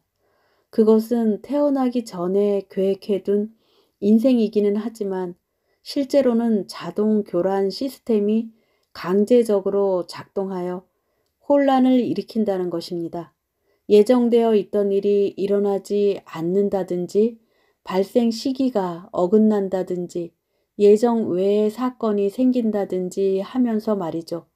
그럴 때 오히려 배움의 내용이나 강도, 성장하는 정도는 훨씬 더 커지기 때문입니다. 그래서 정신 우주는 물질 우주라는 배움의 장 안에 시간과 공간이라는 개념을 창조했고 시간의 어긋남과 공간의 삐뚤어짐이라는 장치를 일부러 준비해 둔 것입니다. 그것이 바로 물질 세계에 사는 인간에게도 생각지도 않은 때에 엉뚱하고 불합리한 일이 일어나거나 일어나야 할 때에 일어나야만 하는 일이 일어나지 않는 현상이 적지 않게 일어나는 이유입니다. 그 순간 나는 나 자신이 터부시해왔던 영역에 발을 들여놓고 말았습니다. 따라서 인생에는 예정 외의 죽음도 있을 수 있습니다. 그 어떤 의미나 이유도 발견할 수 없는 너무나 슬프고 공허한 죽음이 그렇게 슬프고 공허하기 때문에 그 죽음에 관여된 사람들이나 그 죽음을 알게 된 사람들이 더 깊이 감동하고 더 큰 배움을 얻을 수 있는 죽음이 그렇습니다. 얼핏 그 죽음은 의미 없는 죽음이기에 우리에게 깊은 절망감이나 허무감, 상실감을 줍니다. 하지만 바로 그 이유로 사람들에게 더 큰 배움의 기회를 준다는 그 이상이 있을 수 없는 역설적이고도 탁월한 가치를 가지고 있는 겁니다. 그 순간 앞서 대화를 해주던 희미한 붉은색 빛이 다시 나에게 말을 걸었습니다. 빛, 용케도 거기까지 깨달았군요. 이제 당신은 문제없이 잘 해낼 것 같습니다. 단 잊어서는 안 되는 중요한 사실이 있습니다. 예정 외의 일이 모든 영혼에게 일어나는 것이 아니라 일정 수준 이상의 배움을 쌓는 영혼에게만 작동하게 되어 있다는 것입니다. 나, 일정한 수준? 빛, 배움의 초기 단계에 있는 영혼에게는 인생이 태어나기 전에 계획해둔 대로 인생이 순조롭게 전개됩니다. 시간이나 공간의 장난으로 일어나는 슬프고 공허한 시련에 맞서 대응할 준비가 아직 부족하기 때문입니다. 그래서 배움을 충분히 쌓은 영혼에게만 예정 외의 시련이 일어납니다. 절대 잊지 마십시오. 그리고 그렇기 때문에 그와 같은 어려운 시련에 직면한 영혼은 그 시련에 맞서며 긍지를 가져도 좋습니다. 이 사실을 인간으로 살아가는 영혼들에게 꼭 전해 주십시오. 나, 알겠습니다. 그런 논리라면 사는 보람론으로 자신있게 해낼 수 있습니다. 하지만 그 순간 나는 난처한 상황에 빠졌음을 깨달았습니다. 나, 그런데 곤란하게 되었습니다. 이 구조적인 장치를 기억해낸 이상 인간 사회에 돌아가 어떤 죽음이라도 예정대로 순조로운 것입니다. 라고 말할 수 없게 됐습니다. 이렇게 되어서는 안 되기 때문에 이 장치에 대한 기억은 봉인을 해두었겠죠? 하지만 앞으로도 예상 외의 죽음이라고 밖에 생각할 수 없는 그 어떤 의미도 발견할 수 없는 너무나 슬프고 공허한 죽음을 많이 직면할 것입니다. 그럴 때 깊은 절망감, 허무감, 상실감에 빠지는 유가족들에게 뭐라고 말해 주어야 할까요?